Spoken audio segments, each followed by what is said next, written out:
ఆంధ్రజ్యోతి వార్తాపత్రికలో వచ్చినటువంటి మరిన్ని main headlines ఇక్కడ చూడొచ్చు. పుట్టగానే ఆప్తుల నైజం తెలిసి గుక్కపెట్టి ఏడ్చి అప్పుడే పుట్టిన 2 బిడ్డలను వదిలేసిన సొంత మనుషులు. బాన్సువాడలో ఇళ్ల మధ్య మగ శిశువు, సిరిసిల్ల బస్టాండులోని మూత్రశాలలో ఆడ శిశువును వదిలి వెళ్లిన వైనం.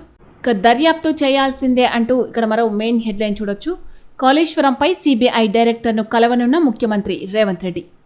సిబిఐ విచారణకు కేంద్రంపై ఒత్తిడి తేవాలని నిర్ణయం. 27న మంత్రులతో కలిసి ఢిల్లీకి వెళ్లే అవకాశం.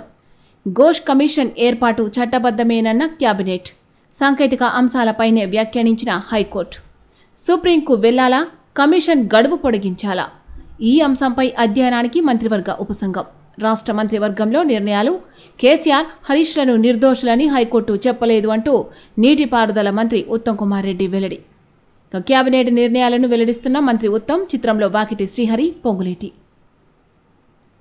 కాళేశ్వరం ప్రాజెక్టు నిర్మాణంలో జరిగిన అవినీతిపై వెంటనే దర్యాప్తు ప్రారంభించేలా సిబిఐపై ఒత్తిడి తేవాలని రాష్ట్ర క్యాబినెట్ నిర్ణయించింది. ఇందుకోసం ముఖ్యమంత్రి రేవంత్ రెడ్డి స్వయంగా ఢిల్లీకి వెళ్లి సిబిఐ డైరెక్టర్ను కలవాలని నిర్ణయించారు. ఈ నెల 27న పలువురు మంత్రులతో కలిసి ఆయన ఢిల్లీకి వెళ్లనున్నట్లు సమాచారం. సీఎం అధ్యక్షతన సచివాలయంలో గురువారం రాష్ట్ర క్యాబినెట్ సమావేశం జరిగింది. సాయంత్రం 4 గంటల నుంచి రాత్రి 7:30 గంటల వరకు సాగిన భేటీలో పలు అంశాలపై సుదీర్ఘంగా చర్చించారు. కాళేశ్వరంపై విచారణ కోసం ప్రభుత్వం జ్యుడిషియల్ కమిషన్ను ఏర్పాటు చేయడాన్ని హైకోర్టు తప్పుబట్టలేదని రాష్ట్ర మంత్రివర్గం అభిప్రాయపడింది. జస్టిస్ పిసి ఘోష్ కమిషన్ నివేదికను కోర్టు కొట్టివేయలేదని, పిటిషనర్లకు నోటీసులు ఇవ్వలేదనే సాంకేతిక కారణాల ఆధారంగా మాత్రమే బుధవారం తీర్పునిచ్చిందని పేర్కొంది. జ్యుడిషియల్ కమిషన్ ఏర్పాటు చట్టబద్ధమని, రాజ్యాంగబద్ధమని అభిప్రాయపడింది. ముఖ్యంగా జస్టిస్ పిసి ఘోష్ కమిషన్ నివేదికపై హైకోర్టు ఇచ్చిన తీర్పుపై ఎలా ముందుకెళ్లాలనే అంశంపై మంత్రులు చర్చలు జరిపారు. 100 రోజుల్లో ఉద్యోగుల బిల్లుల చెల్లింపు, నిధుల సర్దుబాటుకు ప్రత్యామ్నాయాల అన్వేషణ.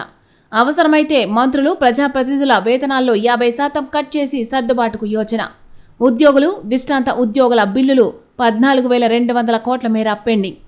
పిఎస్సిఎస్లకు నామినేటెడ్ పాలక వర్గాల నియామకం. చిన్న కాళేశ్వరం భూసేకరణకు 166 కోట్లు. రాష్ట్ర మంత్రివర్గ సమావేశంలో నిర్ణయాలు. రాష్ట్ర వ్యాప్తంగా 2వ రోజు కొనసాగిన సమ్మె. పోలీసు భద్రత మధ్య 45% బస్సులు రోడ్లపైకి. తాత్కాలిక డ్రైవర్లు, కండక్టర్ల నియామకాలు. సమ్మెపై మంత్రివర్గ సమావేశంలో చర్చ. కార్మిక సంఘం నేతలను చర్చలకు పిలిచిన ప్రభుత్వం. నేడు ఉప ముఖ్యమంత్రి భట్టి నేతృత్వంలో సమావేశం. రోజుకో తరహాలో నిరసన కార్యక్రమాలు అంటూ ఆర్టీసీ జేఏసీ పిలుపు. తొందరపాటు వద్దు, ప్రాణం పోతే తిరిగి రాదు. ఆర్టీసీ డ్రైవర్ల ఘటనలపై సీఎం రేవంత్ వెల్లడి. సమస్యల పరిష్కారంపై చిత్తశుద్ధితో ఉన్నామని వ్యాఖ్య. చర్చలు సరిగా జరపలేదని అధికారులపై అసహనం. ఆ 3 డిమాండ్లపైనే పీఠముడి. ప్రభుత్వంలో ఆర్టీసీ విలీనం, సంఘాల పునరుద్ధరణ, వేతన సవరణకు పట్టు. నేటి చర్చల్లో కొలిక్కి రానున్న అంశాలు. తమిళనాట భారీ పోలింగ్. రికార్డు స్థాయిలో 85.14% నమోదు. గత ఎన్నికల్లో 73.63%. భారీగా తరలివచ్చిన మహిళలు, యువత. పళనిస్వామి సీటు సేలంలో అత్యధికంగా 92.09% పోలింగ్. స్టాలిన్ నియోజకవర్గంలో 86.11%. విజయ్ పోటీ చేస్తోన్న పెరంబూర్లో 89%. బెంగాల్లోని తూర్పు మిడ్నాపూర్ జిల్లాలో ఓ పోలింగ్ కేంద్రంలో బారులు తీరిన ఓటర్లు. పోటెత్తిన బెంగాలీలు. తొలి దశలో 91.78% పోలింగ్ నమోదు. రాష్ట్ర చరిత్రలోనే అత్యధికం. మరోసారి విజయం తథ్యం. ఇకపై ఢిల్లీలో బీజేపీని గద్దెదించడంపై దృష్టి పెడతానన్న మమత. మార్పునకు సంకేతం భారీ పోలింగ్ అంటూ మోదీ వెల్లడి.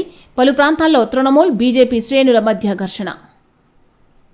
పశ్చిమ బెంగాల్, తమిళనాడుల్లో ఓటర్లు పోటెత్తారు. బెంగాల్లో గురువారం జరిగిన తొలి దశలో ఏకంగా 91.78% పోలింగ్ నమోదైంది.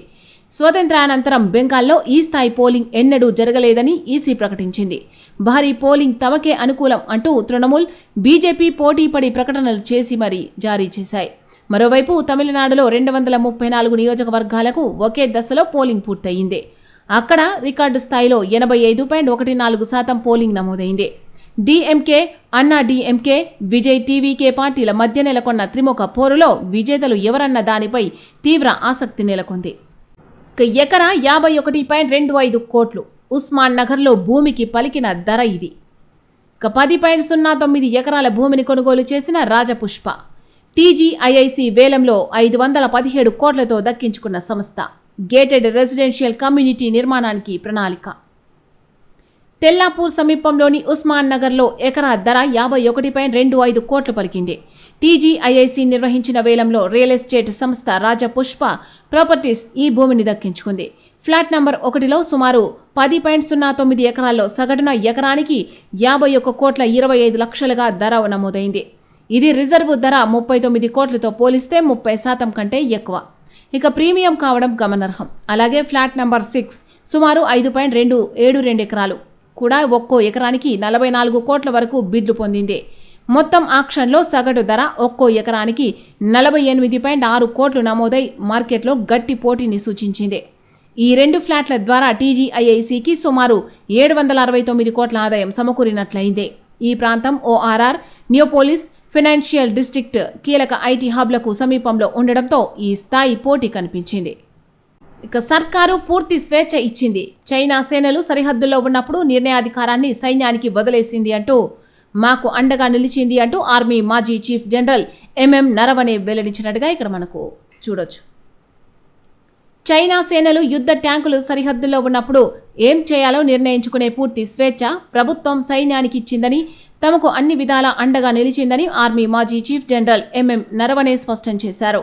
చైనా సైన్యం యుద్ధ ట్యాంకులు రెచిన్ లాపాస్ వద్ద మోహరించిన సమయంలో రాజకీయ నిర్ణయం తీసుకోవడానికి మోదీ సర్కారు వెనకాడిందని, మీకు ఏది సరైంది అనిపిస్తే అదే చేయండి అంటూ నిర్ణయాన్ని సైన్యానికి వదిలేసిందని కాంగ్రెస్ ఎంపీ రాహుల్ గాంధీ ఈ ఏడాది ఫిబ్రవరిలో లోక్సభలో ఆరోపించిన సంగతి తెలిసిందే. ఇక పెట్రోల్, డీజిల్ ధరలు పెరగవు, ఎన్నికలు ముగియగానే పెంచవచ్చన్న వార్తలను ఖండించిన కేంద్ర ప్రభుత్వం. పెట్రోల్, డీజిల్ లీటరుకు 25 రూపాయల నుంచి 28 రూపాయల వరకు పెరగవచ్చంటూ మీడియాలో కథనాలు. అవన్నీ తప్పుడు వార్తలు. 4 ఏళ్లుగా ధరలు పెంచనిది భారత్లోనే అంటూ చమురు శాఖ వెల్లడి.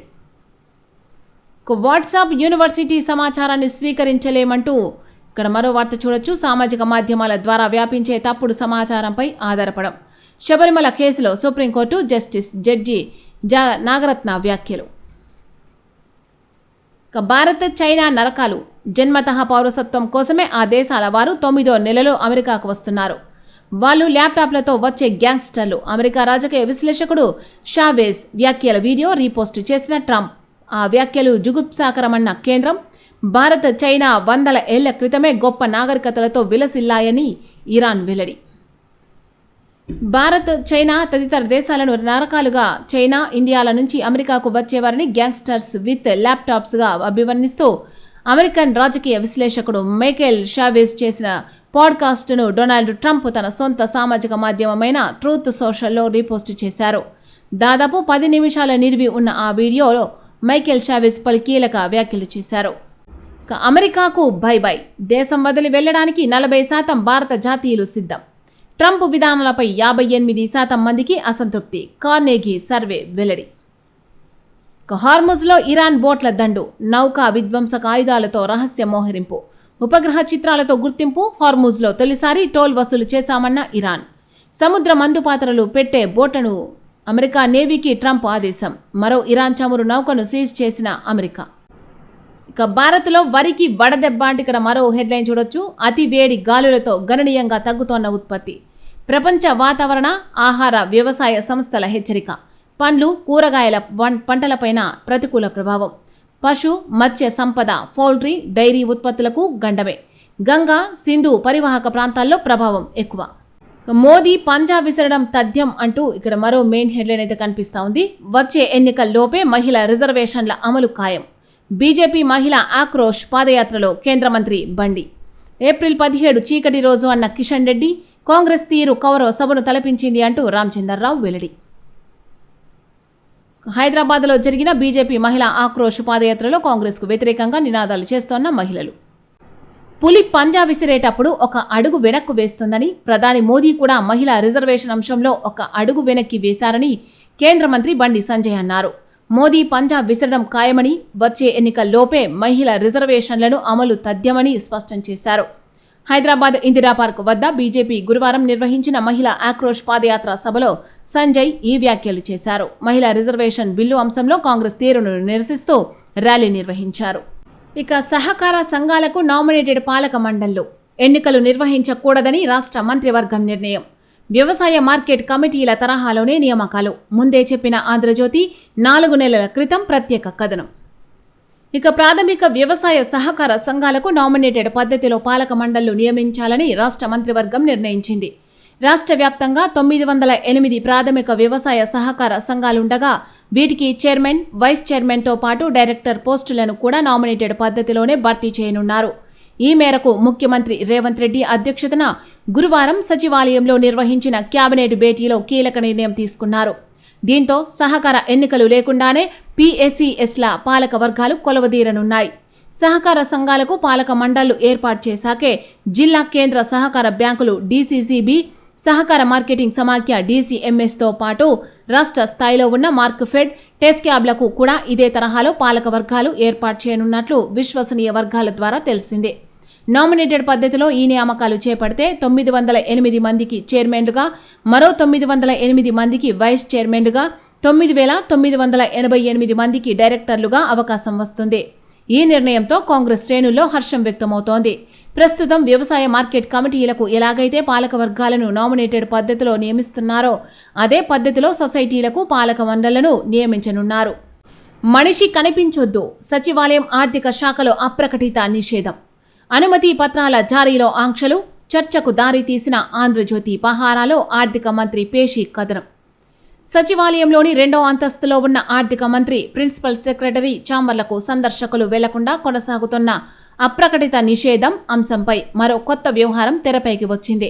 పెండింగ్ బిల్లులు, రిటైర్మెంట్ బెనిఫిట్స్, పింఛన్లు, ఇతరత్రా సాయం కోసం వచ్చేవారెవరూ అటువైపు కనిపించకూడదంటూ సెక్యూరిటీ సిబ్బందికి కఠిన ఆదేశాలు జారీ అయ్యాయని సమాచారం.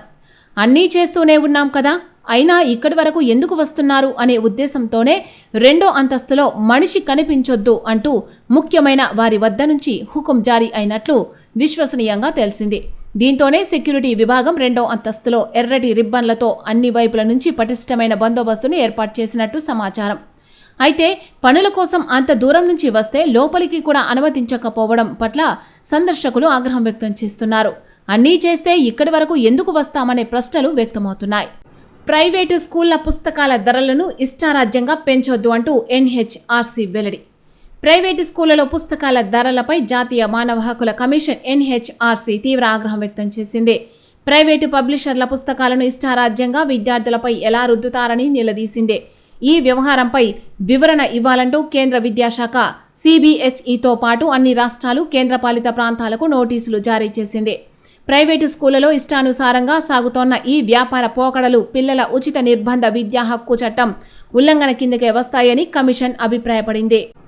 ప్రైవేటు పబ్లిషర్ల పుస్తకాల ధరలు భారీగా ఉన్నాయని, దీనివల్ల మధ్యతరగతి తల్లిదండ్రులు ఆర్థికంగా కుంగిపోతున్నారని కమిషన్ సభ్యుడు ప్రియాంక్ కనుంగో నేతృత్వంలోని బెంచ్ ఆందోళన వ్యక్తం చేసింది. గుండె జబ్బు మింగేస్తోంది, అధిక ఉప్పు, తక్కువగా పండ్ల వినియోగంతో ముప్పు. 2023లో ఈ ఆహారపు అలవాట్లతో 59 లక్షల మంది రోజువారీ ఆహారంలో మితిమీరిన ఉప్పు వినియోగంతో పాటు పండ్లు, తృణధాన్యాలు తక్కువగా తీసుకోవడం గుండె జబ్బులకు దారితీస్తోందని ఓ అధ్యయనం హెచ్చరించింది. 2023లో ప్రపంచవ్యాప్తంగా సంభవించిన 59 లక్షలకు పైగా హృదయ సంబంధిత మరణాలకు ఈ ఆహారపు అలవాట్లే కారణమని తెలిపింది. ఈ తరహా చైనాలో అత్యధికంగా 13.6 లక్షలు, ఆ తర్వాత భారత్లో 11.1 లక్షలు నమోదయ్యాయి. Global burden of disease study 2023 డేటాను విశ్లేషించడం ద్వారా చైనాలోని బీజింగ్ చిల్డ్రన్ హాస్పిటల్కు చెందిన పరిశోధకులు 33 ఏళ్ల కాలంలో 13 ఆహార సంబంధిత ముప్పులపై అధ్యయనం చేశారు. ఈ పరిశోధన వివరాలు ది ఇన్నోవేషన్ న్యూట్రిషన్ జర్నల్లో ఇటీవల ప్రచురితమయ్యాయి. సరైన ఆహారపు అలవాట్లు పాటించకపోవడమే గుండె జబ్బులు, పక్షవాతానికి ప్రధాన కారణమని ఈ నివేదిక వెల్లడించింది. దాదాపు అన్ని ప్రాంతాల్లోనూ మహిళలతో పోలిస్తే పురుషులపైనే ఈ ప్రభావం ఎక్కువగా కనిపిస్తోందని పేర్కొంది. కవిత పార్టీ ఏర్పాటుకు సర్వం సిద్ధమంటూ ఇక్కడ మనకు మరో మెయిన్ హెడ్లైన్ కనిపిస్తూ ఉంది. మేడ్చల్ జిల్లా మునీరాబాద్లో రేపే ఆవిర్భావ సభ, ఉద్యమకారులు, మేధావులకు ప్రత్యేకంగా ఆహ్వానాలు. జన సమీకరణపై దృష్టి, 50,000 మంది వస్తారని అంచనా. మునీరాబాద్ సమీపంలో ఏర్పాటు చేసిన కవిత కటౌట్లు. ఈ నెల 25వ తేదీన కవిత కొత్త పార్టీని ఏర్పాటుకు సర్వం సిద్ధమైనట్లు ఇక్కడ మనకు వార్త ఇవ్వడం జరిగింది. తెలంగాణ జాగృతి అధ్యక్షురాలు కల్వకుంట్ల కవిత నేతృత్వంలో కొత్త పార్టీ ఏర్పాటుకు సర్వం సిద్ధమైంది. మేడ్చల్ జిల్లాలోని మునీరాబాద్లో అద్వయ కన్వెన్షన్ వేదికగా కొత్త రాజకీయ పార్టీ ఏర్పాటుకు శనివారం ఉదయం 10 గంటలకు ముహూర్తం నిర్ణయించారు. పార్టీ ఆవిర్భావ సభకు జాగృతి శ్రేణులతో పాటు రాష్ట్ర వ్యాప్తంగా కవిత మద్దతుదారులు అధిక సంఖ్యలో హాజరు కానున్నట్లు తెలిసింది. తెలంగాణ ఏర్పాటులో క్రియాశీలకంగా వ్యవహరించి తెలంగాణ ఏర్పాటైన తర్వాత బీఆర్ఎస్ ఆదరణకు నోచుకొని ఉద్యమకారులను పెద్ద సంఖ్యలో సభకు ఆహ్వానిస్తున్నట్లు విశ్వసనీయ సమాచారం. బీఆర్ఎస్ హయాంలో ఉద్యమకారులకు అన్యాయం జరిగిందని కవిత మొదటి నుంచి విమర్శిస్తున్నారు. దీంతో తాను ఏర్పాటు చేయబోయే నూతన పార్టీలో వారికి సముచిత స్థానం కల్పించేందుకు ఉద్యమకారులను ఆహ్వానిస్తున్నట్లు చెబుతున్నారు. కవిత సభకు వేలాది మంది ఉద్యమకారులు, ఎన్జీఓలు, పలువురు మేధావులు హాజరవుతున్నట్లు సమాచారం. అలాగే రాష్ట్రంలోని అన్ని జిల్లాల నుంచి భారీగా జనసేవీకరణకు ఏర్పాట్లు చేస్తున్నారు. వేసవిని దృష్టిలో ఉంచుకొని కార్యక్రమాన్ని ఉదయమే ప్రారంభించి వచ్చే వారికి ఇబ్బంది కలగకుండా చూస్తున్నారు. సభకు సుమారు 50,000 మంది వస్తారనే అంచనాతో ఏర్పాట్లు చేస్తున్నారు. 3వ క్లాసు బుడతడు ఒక్కరోజు డుమ్మా కొట్టకుండా బడికెళ్లాడు. రోజు బడికి వెళ్ళొచ్చేందుకు 5 కిలోమీటర్ల నడక. విద్యా సంవత్సరంలో 100 హాజరు నమోదు. ఇక చదువు పట్ల 9 ఏళ్ల విద్యార్థి నితేష్ మక్కువ. బాలుడికి సైకిల్ బహూకరించిన ఉపాధ్యాయుడు.